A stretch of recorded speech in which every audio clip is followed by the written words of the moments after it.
Visite de terrain hier à Moura du ministre de la Réconciliation, colonel-major Ismaël Ouagué, et le ministre délégué de l'Action humanitaire pour porter le message de soutien de solidarité des autorités de la transition. Visite bien appréciée par les populations. Le ministre délégué Oumarou Diarra est l'invité de ce 20h. Aussi, dans ce journal, des témoignages des populations sur d'éventuels massacres ou exactions et surtout leur état d'esprit aujourd'hui. Musulmans et chrétiens observent dans la symbiose le Ramadan et le Carême dans la célèbre ville de Kita. Zoom sur cette cohabitation historique avec Mahamadi Aliou Bari. Les arts plastiques, c'est la thématique de la chronique Culture et Société. Plein feu ce soir sur Amaguéré Dolo, un génie du domaine. Il dessine, sculpte et produit des gravures. Pour lui rendre un hommage, une exposition de vernissage de ses œuvres a lieu au Musée national. Mesdames, Messieurs, bonsoir et bienvenue dans ce journal.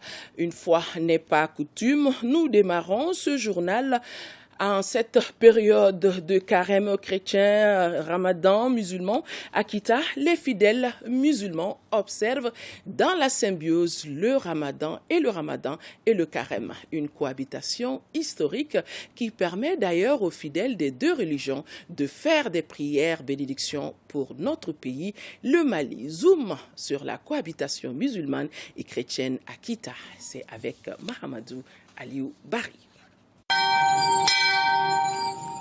Le Mali, pays laïque, une réalité que les Maliens vivent au quotidien. Coïncidence, les communautés chrétiennes et musulmanes observent en ce moment le jeûne, un moment de partage, de pardon et de spiritualité. L'exemple concret, c'est ici à Kita, symbolique du christianisme. C'est ici que la communauté chrétienne se retrouve tous les ans pour le pèlerinage catholique. Dans la capitale de l'Arachide, la cohabitation entre les deux religions se passe de tout commentaire en cette période de jeûne. Et cette année, ça a commencé le 3 mars par l'imposition du cendre sur les fronts. On fait 40 jours de jeûne, comme Jésus a fait 40 jours dans le désert, sans boire, sans manger. Donc le jeûne chrétien est à l'image du jeûne de Jésus. 40 midis sans manger pour les personnes bien portantes, ou 40 nuits sans manger, mais les personnes qui sont malades et les personnes âgées, ils s'abstiennent de jeûner. Depuis nos ancêtres à nos jours, pas de bruit entre les chrétiens et les musulmans. C'est une coïncidence de Dieu. Deux sortes de bénédictions sont donc réalisées. Obligation de recevoir assez de bénédictions pour nous tous. Le carême dure 40 jours et le ramadan 4 semaines à 1 mois environ. Et c'est une très bonne augure parce que les fidèles des deux communautés observent l'abstinence alimentaire ainsi que d'autres gestes pieux en ces mois bénis. Ce qu'on peut retenir, c'est que Kita a la notoriété de réunir les communautés chrétiennes et musulmanes. Et nous avons un des plus gros événements chrétiens, en tout cas, du Mali, qui est le pèlerinage chrétien à la colline Mariale, qui mobilise des dizaines de milliers de fidèles, des chrétiens, mais également des musulmans. Dans les familles règne une harmonie. L'entraide, la solidarité sont les vertus les mieux partagées dans les familles où nous nous sommes rendus pendant la rupture. Difficile de faire le distinguo entre chrétiens et musulmans. Pour moi, cette coïncidence n'est pas fortuite. Si Dieu donne donc aux chrétiens d'abord qui ont commencé leur carême, il y a déjà quasiment plus d'un mois, et aux musulmans qui commencent leur temps de grâce, de jeûne du Ramadan. Donc que ces temps coïncident ensemble, je pense que c'est un don de Dieu. Un don de Dieu pour nous faire comprendre que la vraie religion consiste d'abord à l'acceptation des uns des autres. C'est le fait que tu trouves à Kita, dans la même grande famille, et des chrétiens et des musulmans. Souvent à 50%. Voilà. Même s'il y a une prédominance, on ne le sent pas. Ce qui fait que le temps que nous venons de commencer, je vois les chrétiens qui sont, n'est-ce pas, invités par les musulmans qui jeûnent dans la même famille au Sunkari.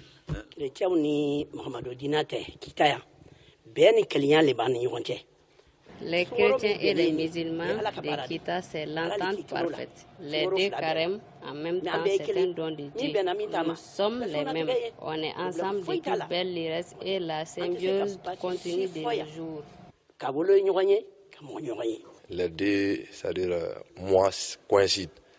C'est un mois béni dans lequel le livre saint a été donné au prophète pour différencier les biens du mal.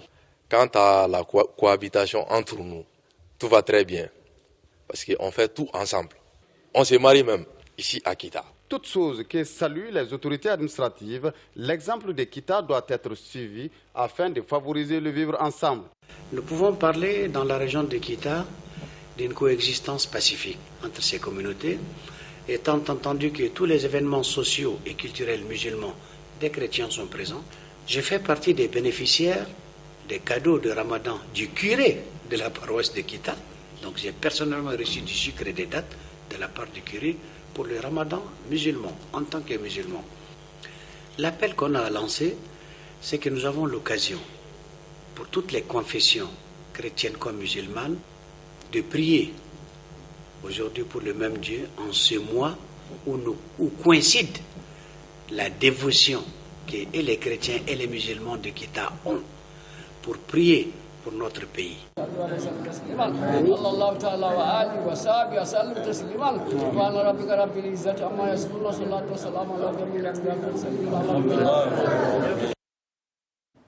Carême, Ramadan, véritable temps de dévotion.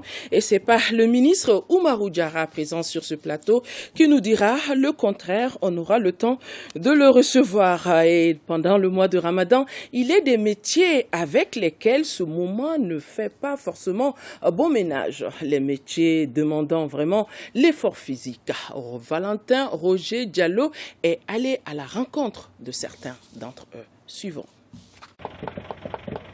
Installés sous des tentes de fortune à Badalabougou, non loin de la berge du fleuve Niger, les tapeurs s'attellent à la tâche. Tout en sueur, Modibo Diarra nous confie que jeûner et faire ce travail n'est pas chose aisée. Ce n'est pas vraiment facile. Il faut avoir la foi pour tenir. Nous avons des camarades ici qui travaillent toute la journée sans répit. Ils reprennent après avoir rompu le jeûne. Nous travaillons de 7h à 20h parfois. De l'autre côté de la rive, précisément à Djikoronipara, nous sommes allés à la rencontre des chargeurs de camions. Sous une température avoisinant les 40 degrés, Youssouf Koulibaly et ses camarades chargent un camion de sable. À jeun et âgé de 57 ans, il nous confie entre quelques coups de pelle ne pas avoir le choix en tant que chef de famille. C'est comme ça que l'on gagne notre pain quotidien pour les besoins de la famille. Tant que je suis en bonne santé, je vais jeûner. Nous commençons de 7h à 16h, parfois jusqu'à 17h. À l'ACI 2000, des ouvriers à l'aide d'une poulie et d'une corde font monter des briques sur un chantier de 4 étages depuis le lundi. Fodé Koulibaly est maçon. Du haut de ses 65 ans, jeûner et tirer les cordes ne sont plus faciles pour lui. C'est pourquoi il s'est d'ailleurs abstenu de jeûner aujourd'hui, le travail de la veille n'ayant pas été de tout repos. J'ai la volonté de faire, mais la religion même dit de s'abstenir si l'on ne peut pas le faire. Je n'ai pas jeûné aujourd'hui. Il me faut être à l'écoute de mon corps.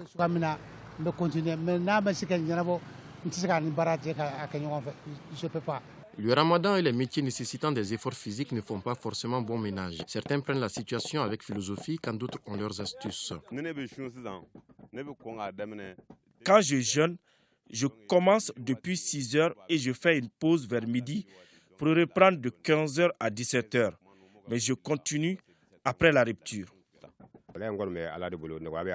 C'est dur, mais Dieu nous permet de tenir.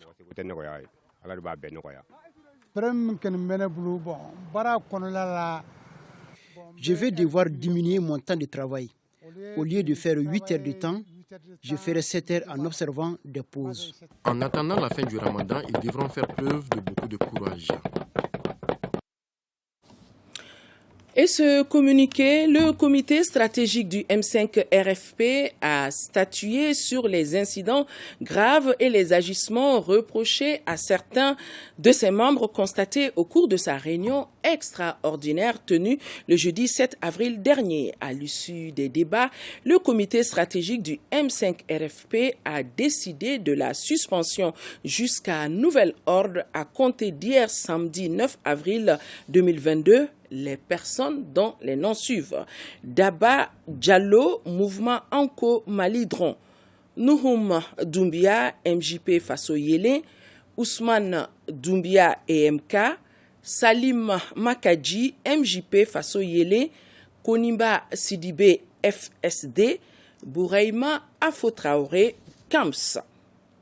Soutien aux femmes tenu hier à la Bourse du Travail de Bamako d'une conférence de presse initiée par les associations, syndicats et regroupements de la société civile de soutenir les femmes. La conférence a été mise à profit par les organisateurs de faire une déclaration. Déclaration lue ici par Sidi Soumaoro et c'est des propos recueillis par Aliou Idrissa Maïga. La nouvelle posture de nos forces de défense et de sécurité, c'est-à-dire leur réarmement matériel et moral en si peu de temps, avec la diversification de ses partenaires, a été perçue comme une heureuse initiative par tous les Maliens. C'est en ce moment où nos femmes engrangent des victoires éclatantes contre le terrorisme que notre pays se heurte à des acharnements de part et d'autre. Les autorités françaises ont tout mis en œuvre pour empêcher le Mali de diversifier ses partenaires. La CEDEAO, aussi bien que l'UEMOA, lui emboîtant le pas, s'acharnent contre l'État du Mali en violation de leurs propres textes. Nous suivons avec beaucoup de consternation les allégations mensongères faisant état de tueries de civils par l'armée malienne dans une opération antiterroriste dans la localité de Moura, région de Mopti. Des affirmations démenties par la DIPA et par les habitants de la localité qui s'en réjouissent plutôt. L'armée malienne, qui est multi-ethnique, poursuit bien sa montée en puissance dans le seul but de libérer le territoire national et assurer la quiétude à nos populations sans aucune distinction ethnique, sociale ou communautaire. Les allégations mensongères contre l'armée malienne visent un double objectif: saper le moral de nos forces et monter les communautés nationales les unes contre les autres. Nous appelons l'ensemble du peuple malien à redoubler de vigilance pour empêcher tout amalgame. Exigeons le désarmement de tous les groupes armés et la dissolution de toutes les associations à caractère ethnique et géographique. Exigeons la justice pour les martyrs tombés à Aguelok, les victimes lors des événements du 21 mai 2014 à Kidal et tous les autres villages martyrs. Les 11 soldats maliens retenus en otage par Ansardine, tués par un bombardement de l'aviation française dans la région de Kidal, à Abebara, dans la nuit du 23 au 24 octobre 2017. Les Maliens tués par l'aménagement à Gao. Les victimes de Serval à Kona, notamment la famille Maïga. Tout cela constitue une litanie de crimes jamais reconnus comme tels. Voilà, déclaration lue par Sidi Soumaoro, connu sous le nom de Ramsès. Les sociétés minières pour l'année 2020 ont contribué à l'économie malienne à hauteur de 403 milliards de francs CFA. C'est ce qui ressort de la conférence débat organisée par le parti Myria sur le thème « Place du secteur minier dans le développement socio-économique du pays ». Nouroum Sissoko, compte rendu. Rôle et place du secteur minier dans le développement socio-économique du Mali, c'est le thème de la conférence débat organisée par le parti Myria, Mouvement pour l'indépendance, la renaissance et l'intégration africaine. Il s'agit pour le parti d'informer le public sur le poids du secteur dans l'économie malienne. Ce secteur minier est aujourd'hui dominé par l'exploitation de l'or, avec la présence de 13 sociétés minières qui créent en moins 10 000 emplois directs et des centaines de milliers d'emplois indirects. L'or, depuis 1999, est devenu le premier produit d'exportation du Mali, devant le coton. Il représente 25% dans le budget national, 9% du PIB. Les Maliens, quelque part, disent que l'or ne brille pas pour tous les Maliens. Les 20% de participation du Mali dans nos mines aujourd'hui, ce n'est pas une fatalité. Il y a des pays qui ont 100% de leur participation dans leurs propres ressources minières. Pour le conférencier, l'or seul ne suffit pas pour soutenir le développement du pays et qu'il urge d'intensifier la recherche dans le secteur minier. L'État doit effectivement faire des efforts pour attirer des investisseurs aussi nationaux qu'internationaux pour la diversification, la recherche minière dans d'autres domaines tels que le diamant, l'uranium, le lithium, etc., le pétrole, et pour qu'un jour, l'après-or puisse être garanti. Le conférencier estime par ailleurs qu'un accent doit être mis sur la formation de ressources humaines qualifiées afin de permettre l'émergence de compétences nationales dans le secteur. Selon lui, la création de l'école africaine des mines en vue peut contribuer à l'atteinte de cet objectif.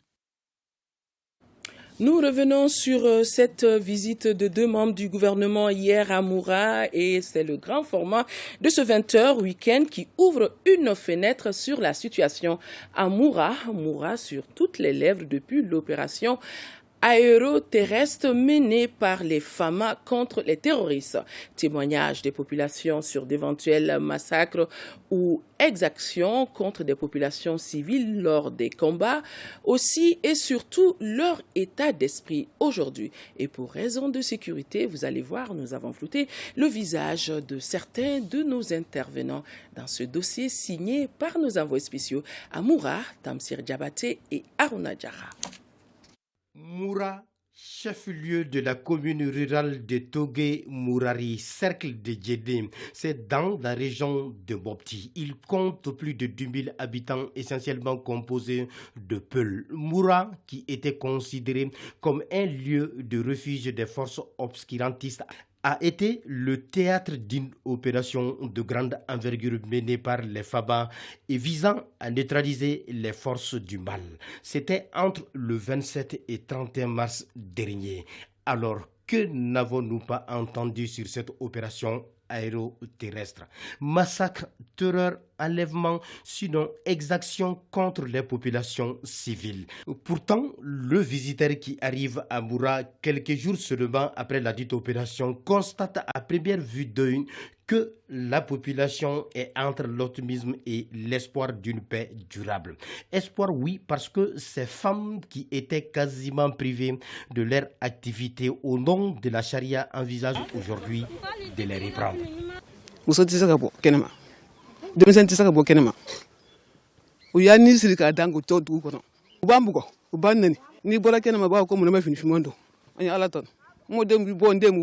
An kun sɛgɛlen b'u bolo yɛrɛ de n'a fɔ an bɛ bɔ u b'an bugɔ u b'an fɛn bɛɛ fɛn bɛɛ fɔ u b'a fɔ f'an ka disa finman don k'an ɲɛda datugu i b'an bɛɛ de bugɔ n'i ma fini don jɛgɛ ninnu u b'a minɛ n'i ma sɔn i bɛ ko se ma i bɛ taa ni kungo kɔnɔ kabini o don na sɔrɔla si nana dɔ bɔ a la. En ce qui concerne les accusations de massacre, de terreur et d'exactions contre les populations civiles, des autochtones les assimilent à la propagande, à l'instrumentalisation, bref, des allégations non fondées. C'est archi faux. Tous ceux qui ont été tués, c'est des touristes.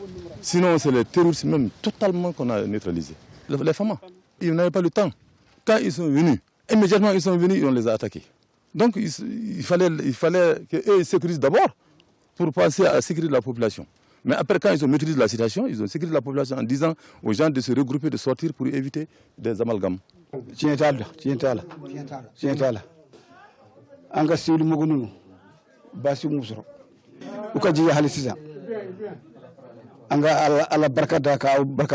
Ainsi, la présence de l'imam et du chef de village de Moura à la rencontre avec les autorités dénote aussi que les cas d'enlèvement leur concernant par les terroristes lors du combat semblent une fausse information.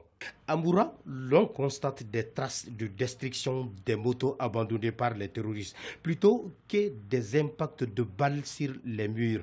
Mais force est de signaler que la piscouse est visible chez certains habitants. Et c'est pourquoi d'ailleurs le ministre Wagué tente de rassurer les populations, surtout en ce qui concerne le retour de l'administration tant souhaité par les populations. lendemain de cette croisade contre les terroristes, 2 membres du gouvernement sont venus rassurer les populations que Moura ne mourra jamais. Voilà, Tamsir Diabaté du terrain. Nous revenons dans ce studio. Je vous le disais, nous avons un invité sur ce plateau, le ministre délégué en charge de l'action humanitaire. Bonsoir, monsieur le ministre. Bonsoir, madame Touré. Oui, hier, vous étiez à Moura en compagnie du ministre de la Réconciliation, le colonel-major Ismaël Ouagué. Monsieur le ministre, tout de suite, dans quel état d'esprit avez-vous trouvé les populations de Moura? Tout d'abord, nous rendons grâce à la Tout-Puissant qui nous a permis de faire ce déplacement au nom du président de la transition et l'ensemble des membres du gouvernement pour porter assistance et secours à notre brave population qui pendant plus d'une décennie était sous le joug des actions terroristes, en particulier menées par la Katiba Massina. Grâce à l'intervention de l'armée malienne, Inch'Allah, ce n'est qu'un mauvais souvenir pour cette population aujourd'hui. Moura, c'est une zone qui est située dans le cercle de Djenné pour que beaucoup puissent comprendre un peu la situation géographique de ce pays. C'est un village un peu inondé et aussi forestier. Donc ce qui fait que l'accès à ces villages était très difficile. Mais aujourd'hui, grâce à la montée en puissance de nos FAMA, avec l'acquisition des moyens aériens, c'est ce qui a rendu beaucoup plus facile cette opération aéroterrestre. Donc nous avons été accueillis par une population très résiliente et une population qui a subi beaucoup d'exactions de la part de ces terroristes. Ne parlons pas des viols, des tueries, des enlèvements et leur privation de leurs droits de citoyenneté sur tous les plans. Oui, on allait en venir. Vous étiez donc à l'écoute de ces autorités locales, puisque vous étiez même porteur de messages de soutien, de solidarité des plus hautes autorités de la transition. Ouais. Qu'avez-vous entendu ou compris, monsieur le ministre? Le premier constat était que cette population était très heureuse de recevoir les autorités de la transition et mon homologue, le colonel-major Ismaël Ouagué et moi-même et l'ensemble de notre délégation a été accueillis par le chef de village, l'imam et le maire de la commune rurale de Togué Mourari, qui est le chef, dont Moura est le chef-lieu de la commune. Donc, au cours de nos différentes interventions, nous avons juste posé la question aux autorités locales, à savoir qu'est-ce qui s'est réellement passé.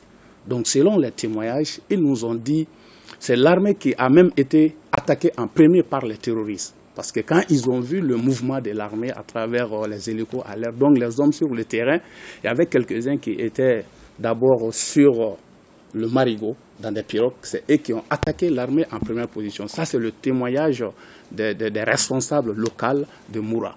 Donc, la riposte de l'armée a été sans appel. Donc, du coup, ça, c'est un premier témoignage. Deuxièmement, nous, en tant que représentants de l'État, parce que notre mission, c'est quoi? La sécurisation des personnes et de leurs biens sur l'ensemble de l'étendue du territoire. Nous avons posé des questions par rapport aux allégations dites par certaines autorités politiques, sinon certains responsables politiques ici à Bamako. Et même, ils nous ont répondu qu'ils étaient surpris. Et les médias internationaux aussi. Et les médias internationaux, bien sûr. Ils disent qu'ils étaient surpris de ces informations. En tout cas, peut-être c'est des choses montées de toutes pièces.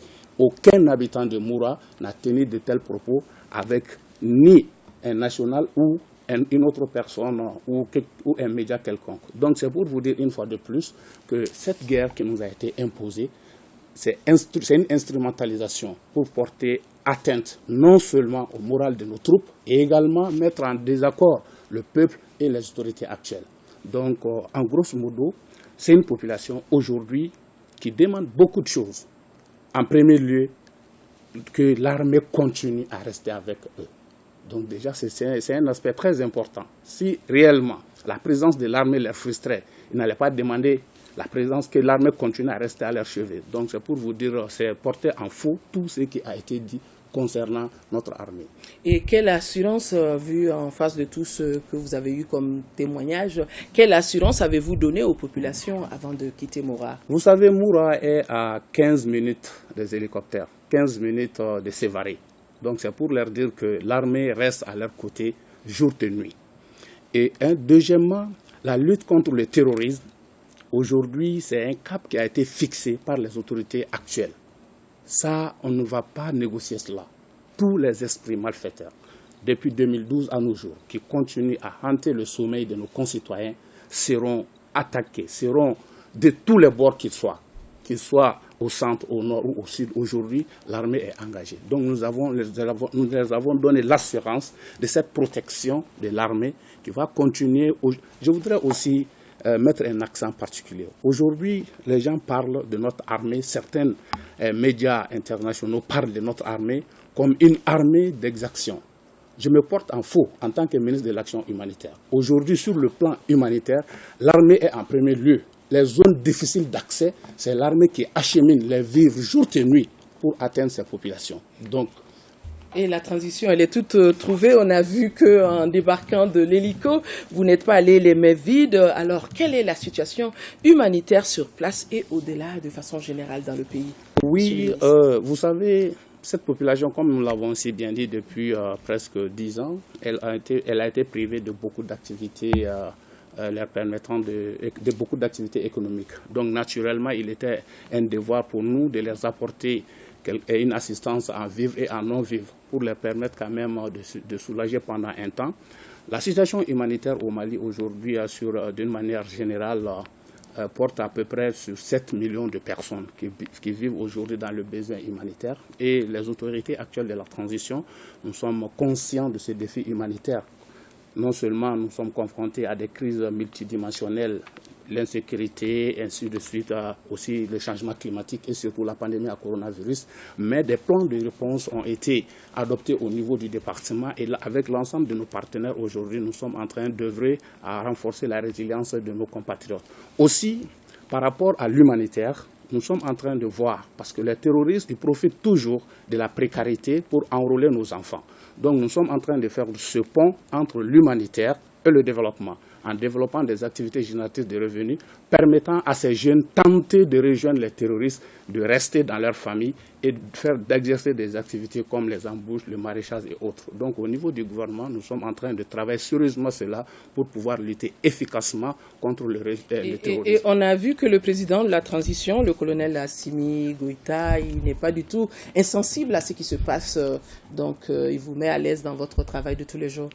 Naturellement, comme on le dit aujourd'hui, selon... Oui, à Moura, il a fait parler son cœur. Oui, naturellement, à travers un don de plus de 15 tonnes de céréales, de plus de 500 nattes et 500 couvertures et des moustiquaires et une enveloppe symbolique. C'est pour, une fois de plus, montrer à cette population que le président de la transition, sa première préoccupation, c'est la sécurisation des personnes et de leurs biens sur l'ensemble du territoire national, plus précisément à Moura.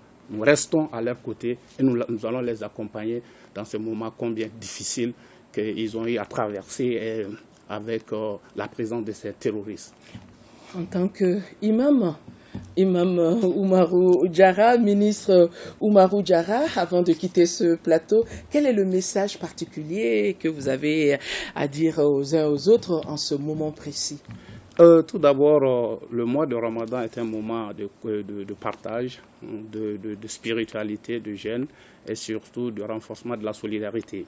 L'appel que je lance est un appel d'abord à l'endroit de toute la classe politique. Aujourd'hui, la mère patrie est en danger. Nous sommes en combat contre le terrorisme, contre l'insécurité de toutes ses formes. Que nous faisons taire nos différends et se donner la main pour sauver le Mali. Aujourd'hui, plus que jamais, nous avons besoin de cette cohésion autour de l'essentiel. Restons unis derrière l'armée malienne afin qu'elle rétablisse la paix et la quiétude. Tout le reste viendra après. Aujourd'hui, le Mali, personne d'autre ne viendra faire ce pays à notre place. Profitons de ce mois béni de Ramadan, apaisons nos cœurs, donnons-nous la main pour que le nouveau Mali soit une réalité. Merci, monsieur le ministre, avec ce cri de cœur. Merci d'être passé sur ce plateau. Vous allez rester avec nous pour suivre le cours de ce journal. À présent, nous allons parler de la 6e édition du concours du prix Feu Lamine Tchekoura Koulibaly, notre confrère arraché à notre affection. Donc, le prix a connu son épilogue. C'était dans l'enceinte de l'IPR IFRA de Katibougou. C'est en 2e région. Ousmane Koïta pour le compte rendu. Les femmes sont à l'honneur de cette 6e édition du concours du prix Feu Lamine Tchekoura Koulibaly. Et pour cause, elles occupent la tête du peloton dans toutes les disciplines de la compétition, à savoir la poésie, la rédaction et les mathématiques. Il s'agit de Lopoha Marie Solange Traoré de l'école Banankokou du Cap de Senou en rédaction, de Kouroutoum Sissé de l'école Tchandege Fane à Fombabougou, Cap de Sangarebougou.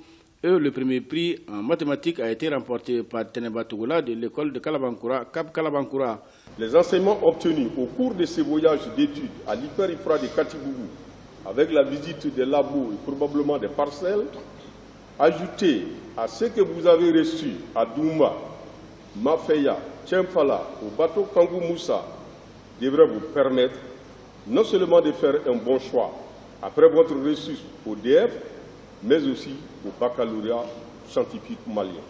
Cette activité citoyenne qui vise à renforcer les capacités et les efforts des élèves du Mali s'est tenue à travers un long voyage d'études. Une tournée qui avait à son centre 2 conférences débats sur les sujets d'une importance capitale pour notre pays. Cette année, le présent thème des ressources naturelles et technologies pour une refondation de l'État sont évocateurs à plus d'un titre. Ils s'inscrivent dans la droite ligne d'une question fondamentale de la transition, la refondation de l'État. Et cette refondation tant souhaitée par les autorités aujourd'hui doit être un créneau pour tout citoyen. Je vous encourage à perpétuer la mémoire de Lamine Tchekoura Koulibaly de leur thème, l'enseignant et journaliste qui a consacré sa vie à la formation de masse. Ce voyage d'études replonge les écoliers dans notre patrimoine culturel et contribue au renforcement de notre école en difficulté. La remise des cadeaux aux différentes lauréates ont mis fin à cette 6e édition du prix Feu Lamine Tchekoura Koulibaly à Koulikoro. Plus de 53 millions de francs CFA, c'est le coût de la construction de la nouvelle maternité de la commune rurale de Wolon dans la région de San. L'infrastructure est une initiative de l'ONG Sahel Eco financée par la MINUSMA. Envoyés spéciaux Jacqueline Dako et Bakary Traoré. Pour lutter contre la mortalité infantile et néonatale, l'ONG Sahel Eco s'engage. Elle vient de mettre à la disposition du village de Wolon un nouveau centre de santé flambant neuf financé par la MINUSMA. Un ouf de soulagement pour les femmes de la localité qui parcouraient plus d'une vingtaine à une cinquantaine de kilomètres pour accoucher.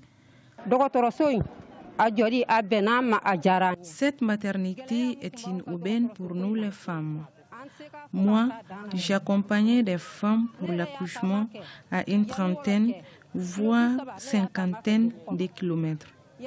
Certaines y ont perdu la vie en route. D'autres donnent naissance en cours de chemin. Les objectifs de notre politique communale en matière de santé, tirés du PDSEC, est de réduire la perte en vie humaine, la mortalité infantile, éviter la co-hospitalisation des femmes enceintes avec les autres maladies. La nouvelle maternité comprend une salle d'attente, des consultations, d'accouchement, des équipements médicaux, solaires pour l'électrification du bâtiment et bien d'autres. En ces moments particulièrement difficiles où la population souffre, tout appui de quelque nature que ce soit vient à point nommé et nous offre une occasion d'améliorer la santé maternelle et réduire la mortalité infantile. Cette infrastructure socio-sanitaire vient à point nommé du moment où le village de Nienou, ce service sur cette base, se trouve à 20 km du chef-lieu commune qui est Wolon, où se trouve le CESCOM. Donc pour que les femmes se déplacent pour aller à Wolon, c'est la croix et la bannière. Wolon est une commune rurale située à environ 52 km du chef-lieu de San. Les villageois promettent d'en prendre soin de la nouvelle maternité pour le bonheur des habitants. Le gouvernement et le système des Nations Unies se donnent la main pour lutter contre le sida avec le financement du projet intitulé l'initiative Mopti Région Résiliente sans sida. Je m'engage. Boubacar Sangaré. 14 milliards 600 millions de francs CFA, c'est le coût de l'initiative Mopti Région Résiliente sans sida. Je m'engage. Ce projet financé par le système des Nations Unies et le gouvernement du Mali intervient dans les régions de Mopti, Banyangara et Douanza.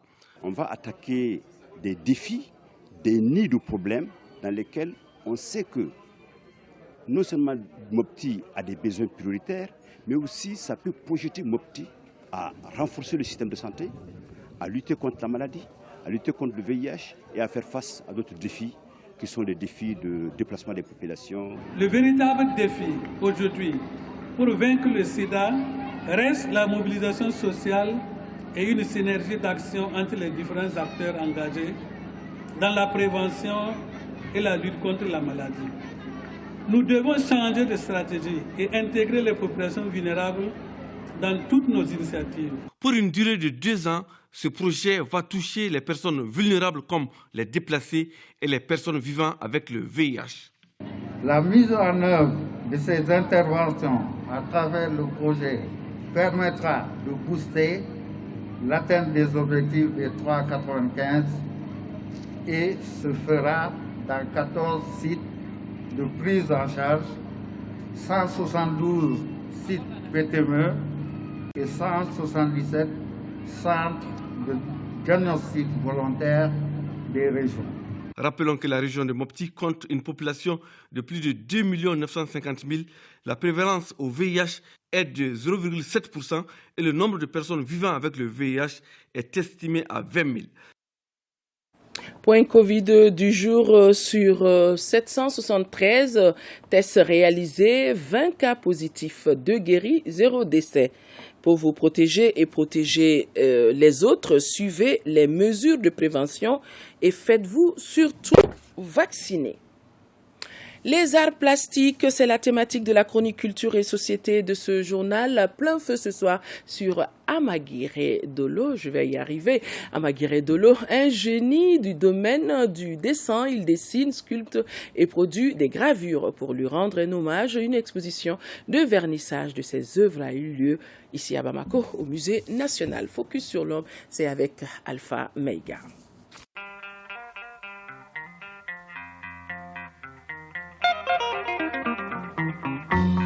Amagaray Dolo vit à Ségou. Il travaille principalement le bois, mais aussi l'argent, le fer, le bronze et la pierre. Amagaray Dolo est un ami. On a beaucoup exposé ensemble en Europe, en Afrique.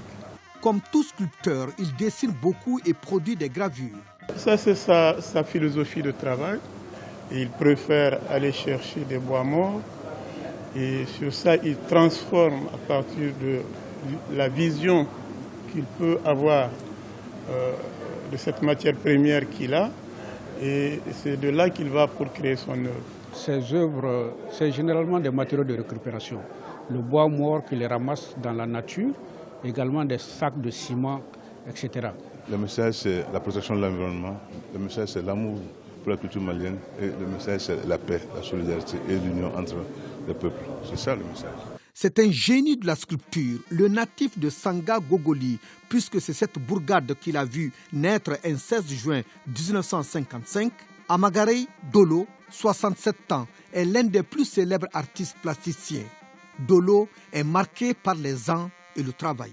La passion de l'art plastique, c'est pour montrer l'amour de M. Dolo pour l'art plastique.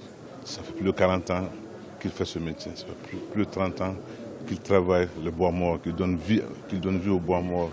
Sous des cheveux grisonnants, le rictus d'amertume, entendez là la contraction de la bouche qui a l'aspect d'un rire forcé. Dolo est celui qui a vendu une œuvre à l'ancien président français Jacques Chirac. Ce jour, il sombre dans l'oubli, ou presque. Cette exposition donne de la visibilité à ce grand artiste de renom et une forme réellement de reconnaissance pour tout le travail abattu.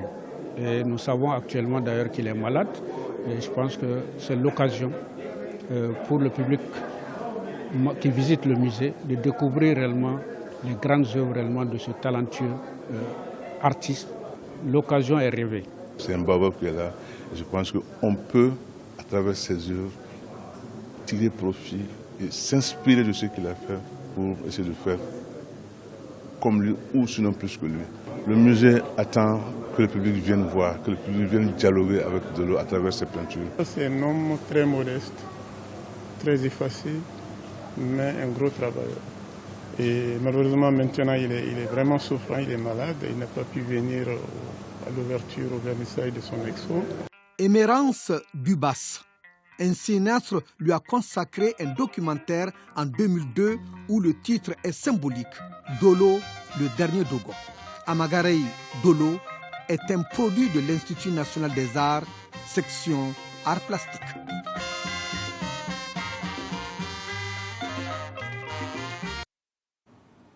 Voilà, à présent, sport week-end, c'est avec Abdul Karim Kaba qui est là. Hier, il a arboré une cravate rouge. Ce soir, je vois que c'est une cravate bleu de nuit. Bonsoir Abdul Karim Kaba. Bonsoir Abitouré, bonsoir à tout le monde. Voilà, Coupe du Mali, les quarts de finale ont pris fin cet après-midi, ce soir si vous voulez. Et oui, au stade Modibo Keïta, le Djoliba Athletic Club est venu à bout de l'AS Douane. Bien sûr, au stade Modibo Keïta, le Djoliba AC a battu les Sikassois de l'AS Douane par le score sans appel de 3-0 dans cette rencontre. Et au même moment, à Koulikoro, les 16 de Goulonvla recevaient le stade malien de Bamako. Le blanc de Sotiban ont écarté les 16 de Goulonvla par le score de 3-1. Déjà hier, ici à Bamako, l'AS Real a éliminé la Somme par 1-0. Et au stade de Konaté, Binga FC, une formation de la deuxième division de la Ligue de Bamako, a gagné devant la Renaissance FC de Kinyeba par 4-1. Donc on s'est qualifié pour la demi-finale, l'AS Real de Bamako, Binga FC, le Djoliba Athletic Club, le stade malien de Bamako. Volleyball, Noumouri Keïta devient le 4e meilleur buteur au monde sur un seul match. Et oui, Noumouri Keïta, âgé seulement de 21 ans, 2,5 m, est en train de plus en plus de figurer dans l'histoire du championnat sud-coréen en particulier et du volleyball mondial en général.